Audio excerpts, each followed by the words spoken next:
And so when you are out educating the voters, visiting people in different places, what have you heard opponents say as to why they would not vote for this referendum? The beauty this time around, and between myself and the other presidents and our chancellor, we have over 200 presentations that we've been doing over the last few months to really do a much better job this time around with being as transparent as we could be about what we know to be factual. And that's with the enrollment growth. And so we've sat down with groups, and we haven't had that many this go round, which is pretty, in my opinion, I think it's because we've been as transparent as we can be. We've been very clear in making sure our voters know that there'll be no tax rate increase.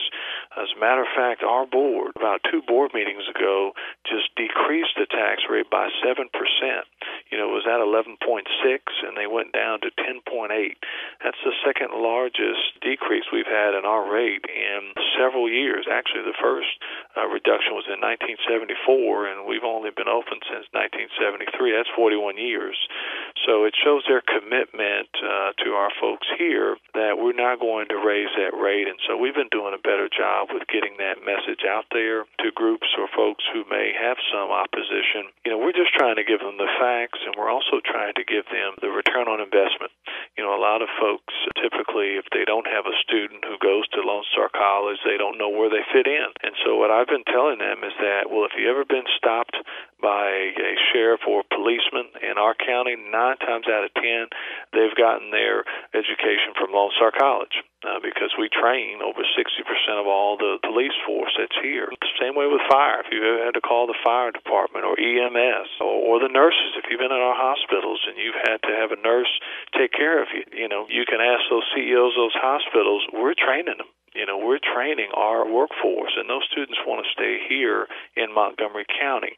They don't want to go down to Houston. No offense to Houston, but they want to stay and work and live and play here in Montgomery County. And so we're pretty proud of that, and I think we're trying to do a better job in transparency and making sure that those facts get out there. And so, we don't want to get into any disagreements with anyone, but, I always tell people on November 5th, regardless of what turns out, I'm still here to educate and make sure our community is proud of the college that's here. But I think the low turnover vote out last time really was not positive for us. And so we're just asking people, we're not telling you how to vote, but we're asking people to go and exercise their right to vote this go around. Yeah, Dr. Lane, I was just going to ask you about that. Do you know the early voting turnout, I guess, on the first day was about 4,500 voters. Have you been out since early voting started on Monday to visit with people? Oh, yeah. I was just last night, I was in Willis at the city council meeting in Willis, and Mayor Reed and the other, Hector Forrester, the city manager there. I've been out to talk to his group. We've been in Magnolia. We've had events in Conroe. You name it. Anybody who will let us talk, we've been talking to them. We got a really nice endorsement or resolution, rather, that was approved through the Greater Conroe Chamber, and also with the Woodlands Chamber, and so and the Magnolia group as well. So, again, I think we have tried to work as hard as we can with getting our message out there that really says everything I've been saying today, is that we're about educating the future workforce of Montgomery County, and we're the only entity in this county that can do that on this level.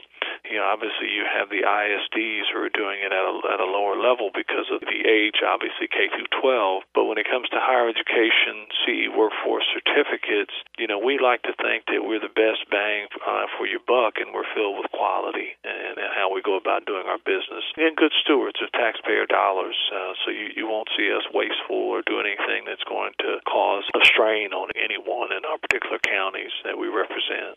Now, if the referendum does pass, when does work get started on all of this right away, or will it kick off on January 1st of next year? Yeah, typically the process, what happens is you then sort of lay out the strategic plan in terms of how things are going to happen priority-wise, what campus needs to receive what and when. The board has committed, though, to making sure that it's not we start the next day and you start seeing cranes and everything else. I mean, we're still looking at our enrollment enrollment, which continues to increase. And so those that have the greatest amount of need, those projects will be prioritized according to plan. So you won't see everything happening at once. So this is a plan that really takes us through 2020. So it's something that we're going to be, or it's going to be with us over the next few years. You'll see those projects start to come to life.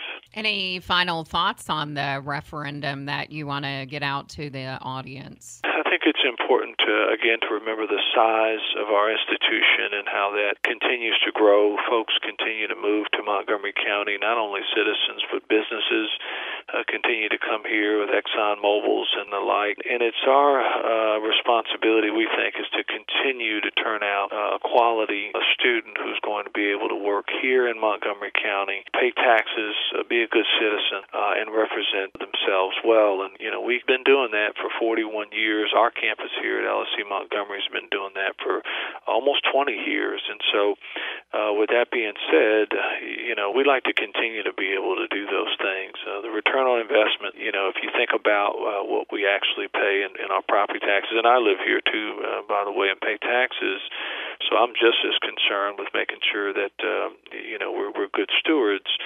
But I think the return on investment for what we're pushing out of our institutions is incredible.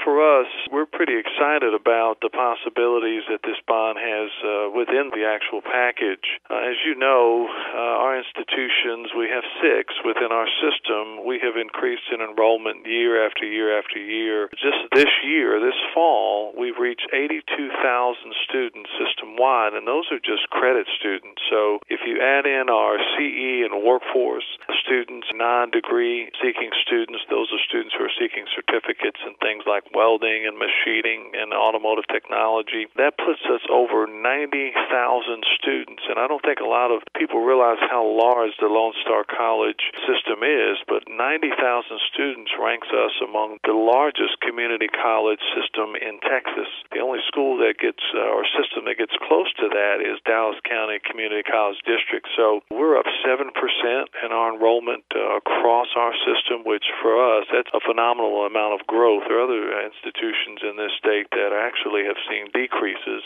So with that comes either opportunity or some challenges with space, instructional space, with CE and workforce space. It brings a lot of challenge. I think what our voters need to know is that over 75% of all students, all freshman students who are going to college in their freshman year are starting at a community college. The myth is that they're all going to four-year institutions. Well, they're not.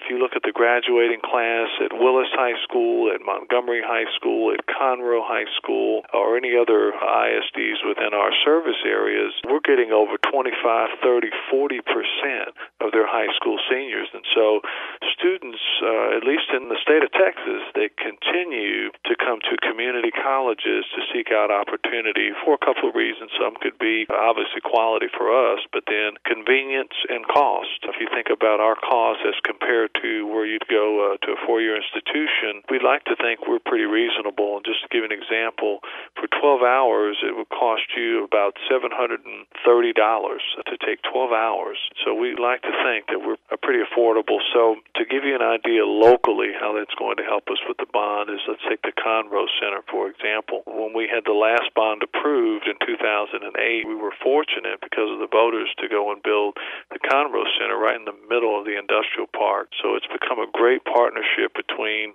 places like Conroe Machine and NOV and Bauer and all those companies that are up there for our students to be able to take welding classes and machining classes, which, by the way, are some of the hottest programs, non-degree seeking programs that we have. We just can't train enough of them because we're already out of space in those areas. So we're asking for this bond specifically for Montgomery and for Conroe Center to really increase our workforce spaces, because we know those spaces and those certificates lead to jobs. Yeah, Dr. Lane, give us a little bit of a project breakdown by campuses of what's contained in the bond. Just to give you, for Lone Star College Montgomery, campus off of 242, we were fortunate in the last bond to build a lot of instructional facilities. And so this time around, we're not putting up anything that we want. It's just things that we need. So the thing we're requesting for the main campus is a student services facility, and that's to really work with students in a one-stop shop facility that helps them with registration, advising, counseling, veteran services, testing, all of those services that are sort of one-stop shop. You know, our campus is 20 years old this August, and so believe it or not, there's also some infrastructure and some patchwork that needs to happen as well, but there's some renovation costs that are tied into that bond in addition to the student services facility I just mentioned.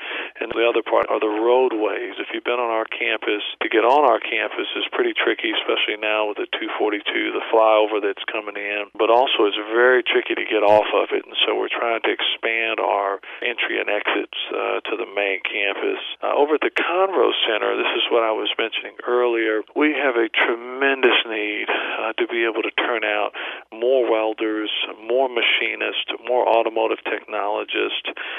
We just have an overwhelming amount of opportunity for students who are getting into those programs, but we don't have enough welding stations, or we don't have enough room in our machining labs, and so we're asking to be able to try to expand that Conroe Center. We're already up to over 2,000 some odd students for a building that can hold 3,000 students, and so if you go in our workforce space, we're already tapped out. So part of the bond package there for Conroe Center is to expand it. The other center that we're trying to connect to Lone Star College Montgomery is the Magnolia Center. And in Magnolia, they've been up to Conroe a few times, the city leaders and folks there, and they're pretty excited about it. But they're trying to mimic what we've done at the Conroe Center by putting a center in the middle of the industrial park and providing more access to their students. Now, I mentioned a few statistics earlier, and we're seeing over 40% of all the Magnolia High School students who are coming to Lone Star College, and so again, that number continues to increase. The other projects that you'll see on most of the other campuses all deal with either workforce space, just like I mentioned for our Conroe Center. They're looking at expanding the workforce facilities. They're looking at adding more space in the instructional side that goes to more towards credit for students who are thinking of transferring. So in a nutshell, all of the other campuses are doing something pretty similar to us, although our campus is not doing as much instructional space this go-around. We have the space we need there, but we don't have the service space or the workforce space, so that's what we're asking for with this bond.